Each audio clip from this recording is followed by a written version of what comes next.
All right, well, good evening, everyone, and welcome to the main event, at least for our scholars this evening, our culminating ceremony at the end of hopefully what's been a wonderful retreat for you so far. I just want to check in with our scholars and our families. How, on a scale of 1 to 5, I think I asked you this yesterday, how's your day, how's your whole retreat been so far? See a lot of fives?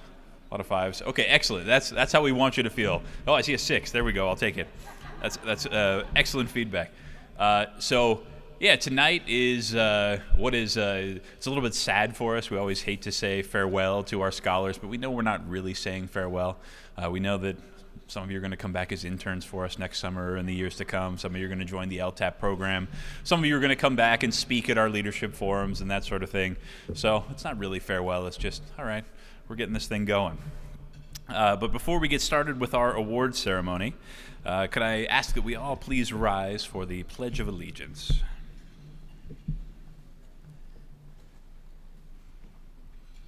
I pledge allegiance to the flag of the United States of America and to the republic for which it stands, one nation, under God, indivisible, with liberty and justice for all. Thank you so much. Please be seated. Well, I hope that everyone is enjoying their dinner, and feel free, if you haven't finished yet, to continue eating while we go through this part of the program. We always like to end this way. It's kind of cool to eat dinner under the wings of Air Force One, right? It's a very cool experience. As you know from your tour yesterday, this is a plane that 7 different presidents flew on. And I don't think at any time during any of those presidencies did a group of scholars, as outstanding as you all are, sit under the wings of Air Force One and eat their dinner. So it's pretty cool. And I hope you learned a lot of lessons about our 40th president during your time here. We really have enjoyed hosting you at the library over the last couple of days and been delighted to share this experience with a number of special guests, including a few new faces who are joining us tonight. So first I want to thank once again our dedicated selection committee members who are joining us this evening for dinner. So when I call your name, please stand up and let us say thank you. But Tony Denhart, Mr. Reed Dworkin, and Elizabeth Shoemaker. So thank you all. Thank you all for the important role that you play in interviewing the students. I know some of them at dinner were talking about their interviews with you and how intimidated they were, but I'm certainly glad to have gone through that and to be here tonight. I also want to thank Josie Lust, our partner at Scholarship America, who's going to make sure that your scholarship checks arrive on time and when you need them. I also want to thank our team for their work putting this together. Some of them are here, some of them aren't, but Rebecca Harding, Megan Gately, Jamie Lee Rude, Ken Schneider, the wonderful Whitney Pagan, who's been running around making sure that every element of every event is going well, Aaron Korsfall, our amazing interns. So thank you to our incredible staff who's worked so hard to put together a great event for you. And finally, we reached out to local alumni associations for the universities you plan to attend and invited representatives to help us celebrate your achievements.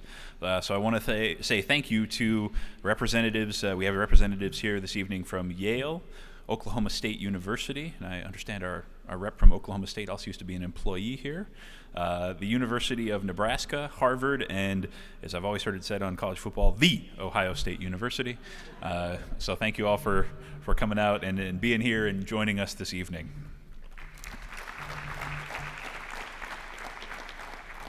So tonight, it's really our privilege. Tonight is just it's a night of celebration, of a capstone to all the hard work that you've done so far to earn this scholarship, all the amazing things you've done at your high schools and in your communities, and formally bestow upon you the distinction of GE-Reagan Foundation Scholar. To help us do that, I'm pleased to introduce you to one of our newest selection committee members who's going to say a few words. So, Miss Elizabeth Shoemaker, if you could please come up.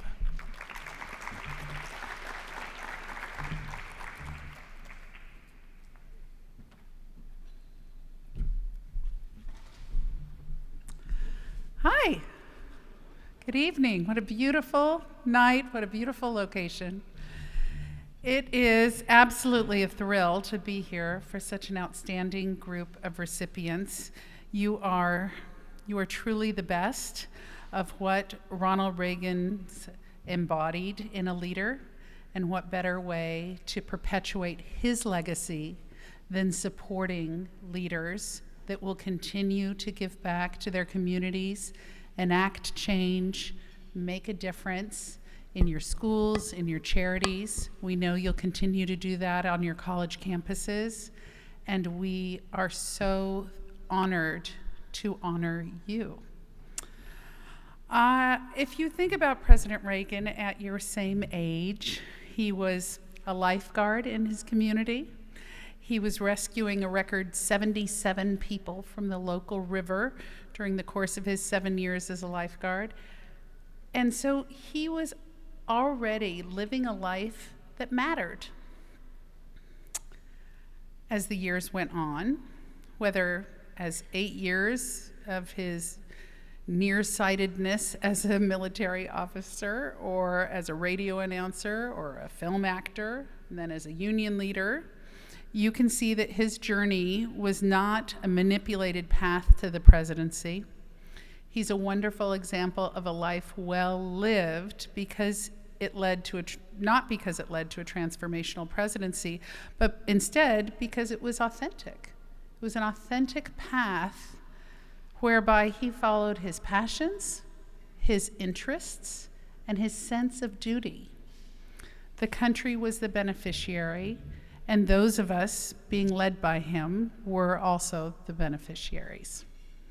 My appointment to the Reagan administration at the very lowest level of the Commerce Department came just 2 weeks before my 22nd birthday. There had been a somewhat lengthy process for being considered at the Office of Presidential Personnel. There were a lot of questions about my political philosophy, and there was a review of my grades and of my references, and then an interesting additional piece, which is confirmation of my voting record. Now, they can't actually see how I voted. You should know that's still one of the very last things that remains confidential in this nation is how you voted. But they can see that you did vote, and that was an important part. I actually knew people that were not considered because while they had all these other things, they hadn't voted. And it became an easy way for the administration to just rule someone out. I think they thought maybe it meant laziness, maybe worse, it meant a person that didn't covet the responsibility of a democracy. Either way, they just thought it was easier to leave that person out. And I bring that up because all of you will soon have your very first chance to vote, and you might as well know it could count for more than just the vote. So there's many lessons I learned from my favorite president, Ronald Reagan, along with the importance of voting, and I wanted to share a few of those lessons with all of you. One is to know when to hold a strong line. Draw a strong line, have a hard line, like President Reagan did with the Soviet Union. I had been an international relations major, and my emphasis was in US-Soviet relations. And I was really taken by the idea of a hard line. It was exciting. It showed strength as a nation. And I also sort of learned the benefit of a hard line in the sense as a leadership tool, for example, because it galvanizes followers around you. It makes your vision clear and concise. And it also gets your opponent to sort of sit up and pay attention. That said, holding a strong line also made my second lesson from my favorite president a little harder to understand, and that is to know when to pivot. Just ask Mikhail Gorbachev. At some point, the strong line became an opportunity to create peace. The strong line was not just a position held in the sand forever. It was a means to an end. And that is a leadership tool as well, one that you could benefit from in all sorts of settings. My third lesson is one that I would guess that most of you know already from the vast amount of leadership opportunities that I've seen you all experience. And that is the importance of unlikely friendships. You can ask Tip O'Neill, who was long-standing Speaker of the House, Democrat from Massachusetts, very unlikely friend for a Ronald Reagan, but President Reagan knew they shared Irish roots, knew they both had important work to get done, and so he forged an unlikely friendship. And you didn't have government shutdowns during that era because of their unlikely friendship. It's worth doing. And making friends of all variety was paramount to President Reagan really throughout his life. And it was something that he learned from his parents, but he maintained throughout his life.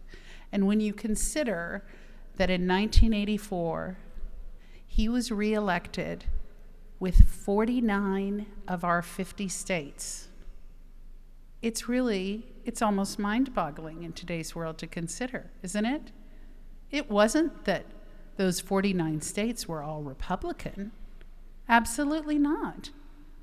But he was the choice of all 49 states. They trusted him.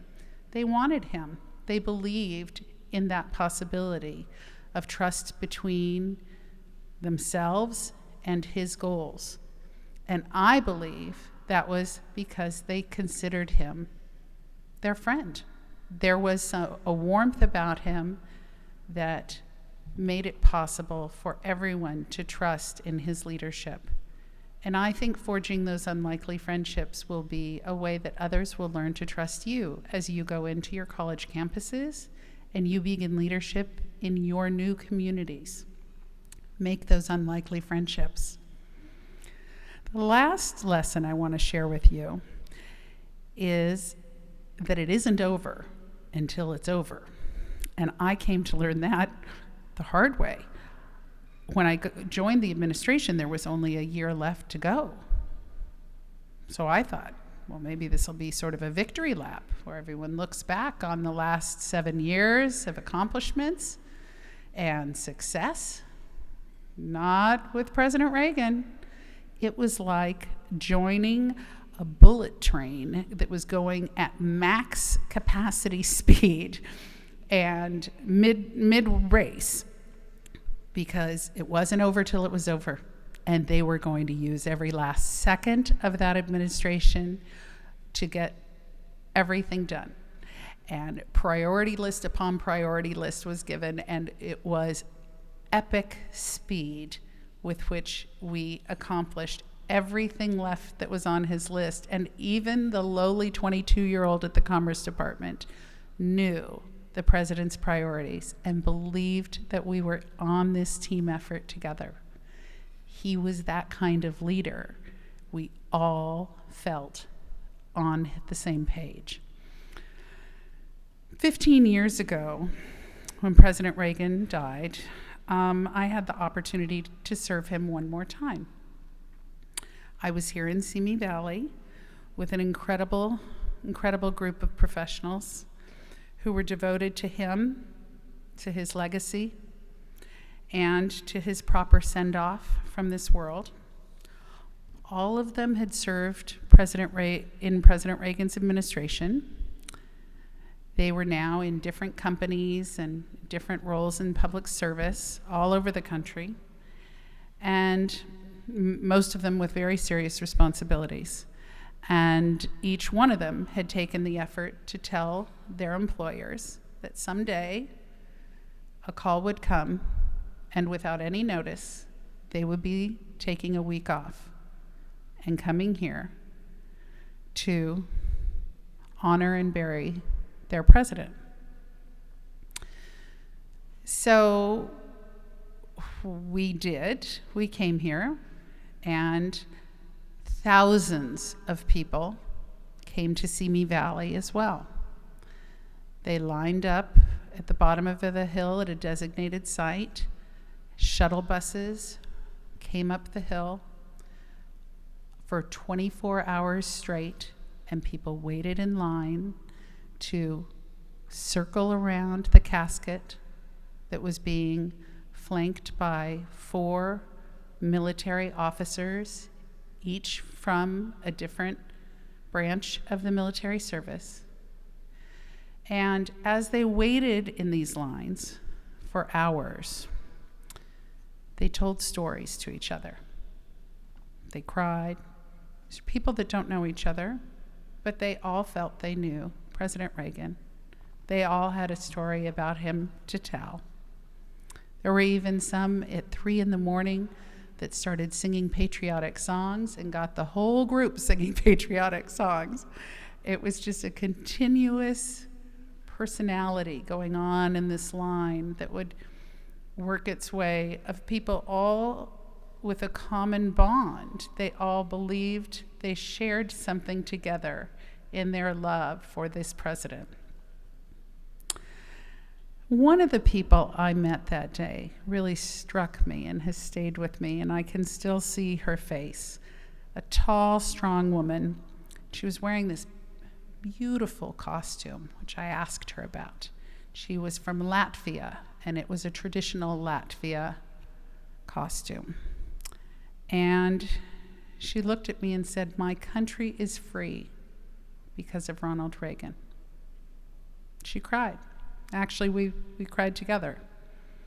We marveled at the authentic journey of this little boy from Illinois whose leadership changed the world. And that is why we continue to support, recognize, and honor those who are willing to lead. Leaders like all of you. Thank you.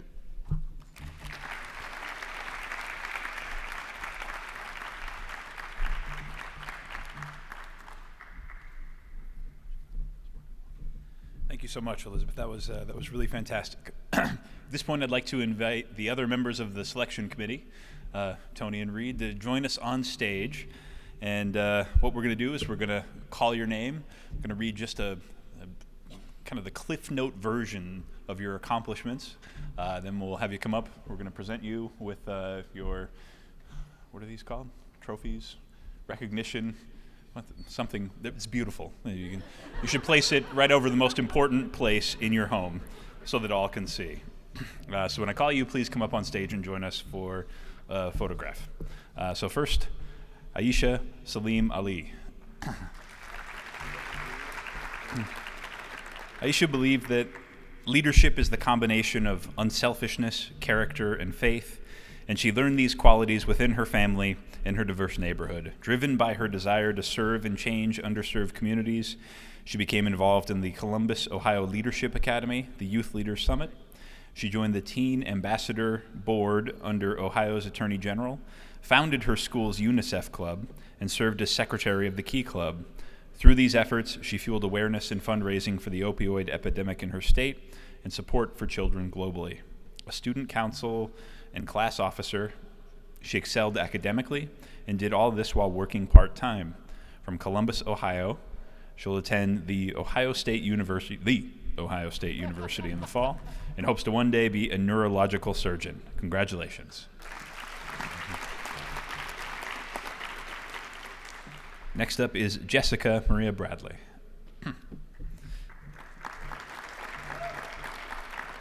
Three values that are fundamental to Jessica are determination, which she learned from her mother, authenticity from her father, and balance from her grandmother. An entrepreneur herself, creating jewelry that is sold at a local boutique, Jessica was the state vice president for the Alabama DECA Association, her school's DECA chapter president, class leader for the Business and Entrepreneurship Academy.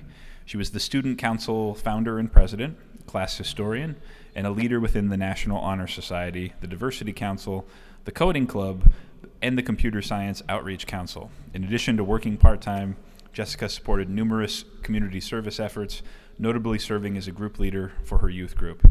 She's passionate about advocating for women and girls, particularly in the STEM fields. From Hoover, Alabama, she'll be attending Georgia Institute of Technology next year. Congratulations. Next up is Nelson Chow.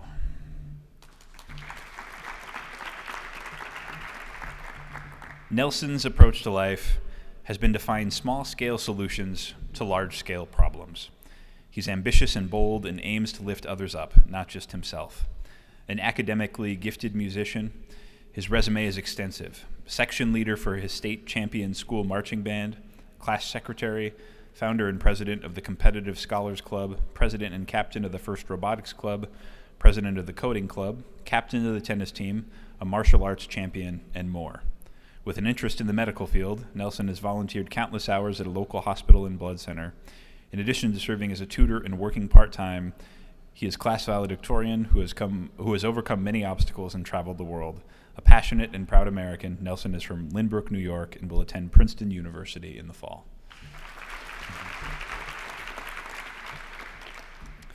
Next up is Normandy Elise Cormier.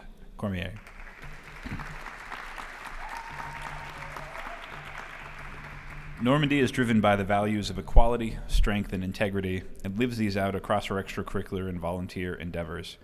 She's a board member for the Mayor's Youth Advisory Board to her community, president of the local NAACP Junior Club, a class representative for the Student Council, chief editor of the yearbook.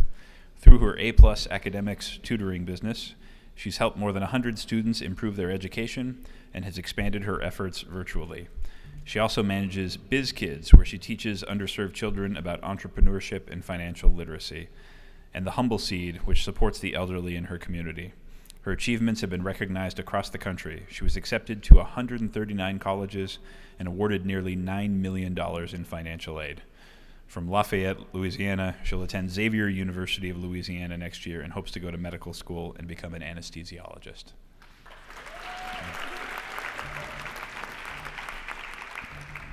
Next up is Lauryn Deflection.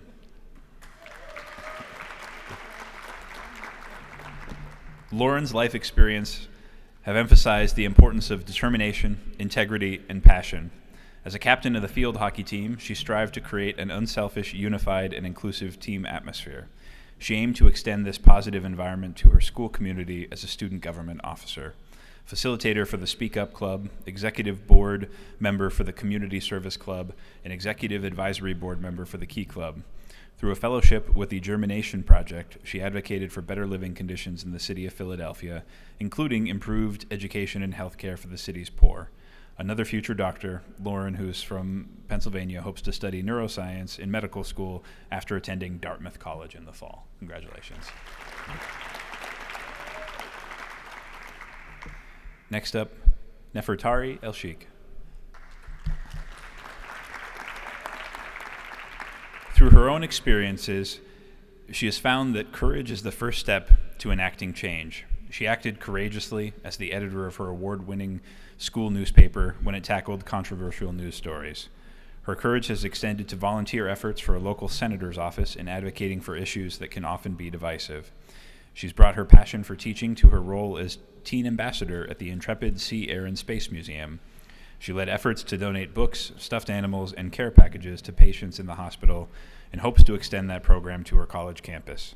She also serves as founder and president of the American Cancer Society Club, president of the Nobody Left Behind, general secretary for the Model United Nations, editor of the yearbook, and more. From East Elmhurst, New York, she will attend the University of Central Florida next year. Next up is Tabitha Lee Escalante. Hardships in her family and community inspired Tabitha to pursue justice and equality, which she hopes to translate into a career as an attorney. She was a leader in the United Nations Girl Up and received the Outstanding Advocacy Award. She was also a Supreme Court Justice for Girls State and Girls Nation, an officer in the Key Club, a varsity coach and captain for Mock Trial, an ambassador for Bridge the Divide Youth Initiative, and president of the Student Council.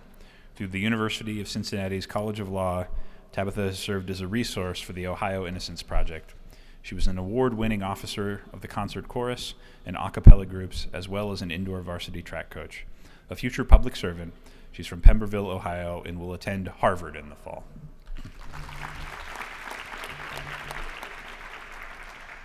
Jessie Morgan Feigard.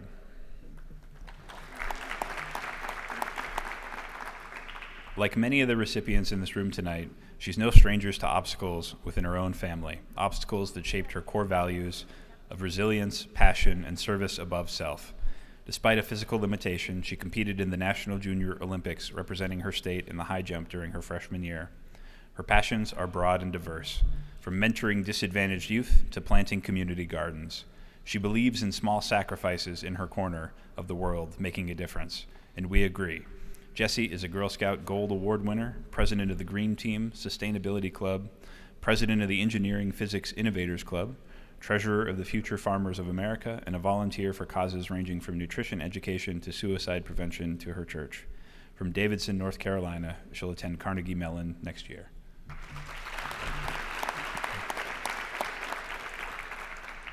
Peyton Gomez.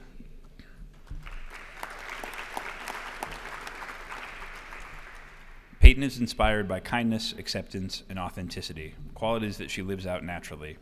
Through her work at the American Lake Veterans Golf Course, she's organized awareness and fundraising efforts to support the local veteran community. She was named leader of the Lakewood Youth City Council and served as secretary of the Student Council, captain of the varsity golf and tennis teams, editor of the yearbook, and president and founder of the Outdoor Activities Club. In addition to working part-time, she has taken college courses at Bates Technical College, where she has already received academic honors. An aspiring businesswoman, she's engaged in the Youth Executives of Color program at the University of Washington, which she will attend in the fall. From Lakewood, Washington, congratulations, Peyton. Cade Genling. Born into a family of farmers, it's no surprise that one of Cade's core values is hard work, and he describes the farming life as not for the faint of heart. He himself has spent many hours working on a family farm in addition to his studies and extracurricular and volunteer activities. He was president of Future Farmers of America and has received numerous awards for his commitment and leadership of FFA fundraisers. Captain of the football team and a varsity baseball player, he's co-president of the Fellowship of Christian Athletes. He served as captain of the academic bowl team and president of the National Honor Society. From Jet, Oklahoma, he'll attend Oklahoma State University next year, where he will study agricultural economics. Congratulations. Grace Kim.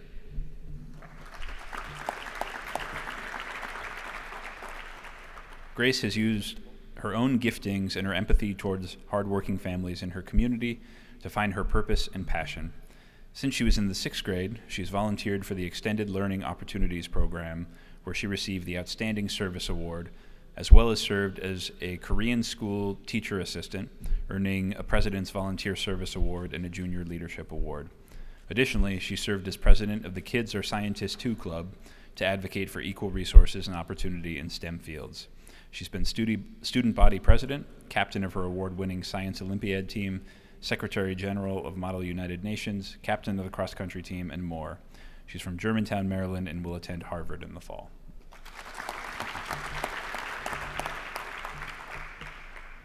Anna Mathis.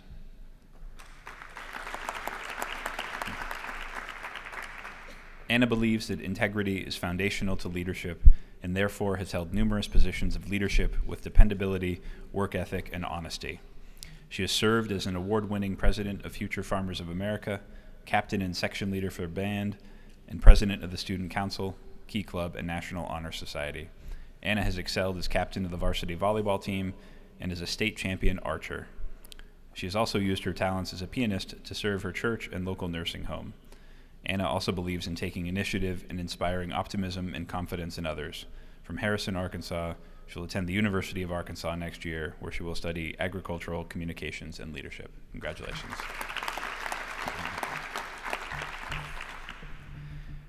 Mofid Naguib.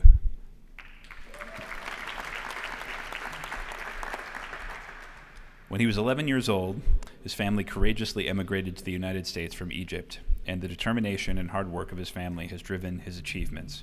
He has served as president of the Science Olympian team, the math team, the Model Congress Club, and the Programming Club. His passion for helping others medically has evolved into a career goal. His service efforts have centered around the medical field as a cancer center volunteer and a research intern at Johns Hopkins University, where he had an opportunity to study some of the world's most notorious viruses. Additionally, he has served organizations such as Habitat for Humanity, Loaves and Fishes Service, and Best Buddies, in addition to being a personal trainer. He's from Towson, Maryland, and will attend Yale in the fall. Congratulations. Chad Niemeyer.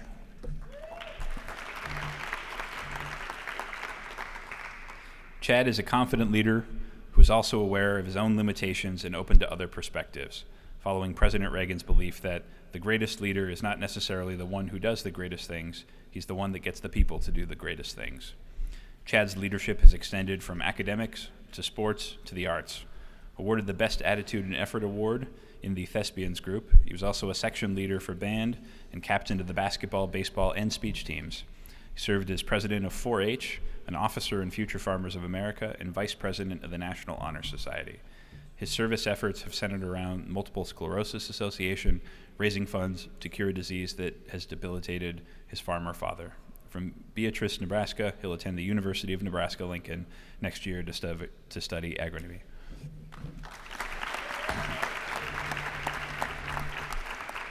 Gentry Shapland.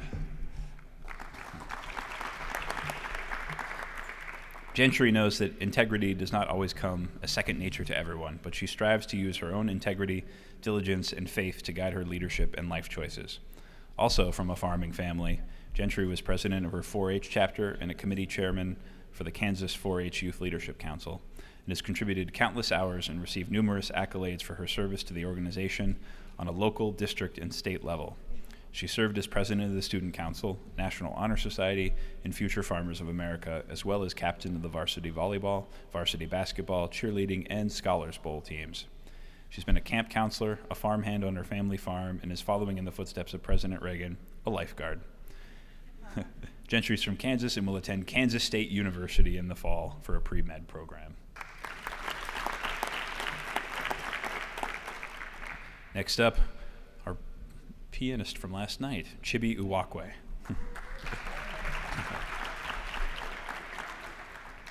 A Nigerian-American, Chibi believes that authenticity, responsibility, and liberty are fundamental to his leadership. He's demonstrated these traits in his roles as president of the Student Government Association, officer for the YMCA Youth in Government, president of the National Honor Society, and class representative for the Hugh O'Brien Youth Leadership. His talents span from the track to the stage. He's captain of the varsity cross-country team and long-distance leader for the varsity track and field team, as well as a classical pianist and an award-winning member of the vocal ensemble. After learning some staggering statistics about the prevalence and destruction of diabetes, he's devoted his service to combating this disease, co-founding the Type 2 Diabetes Prevention Program. From Wilson, North Carolina, he'll attend Harvard next year.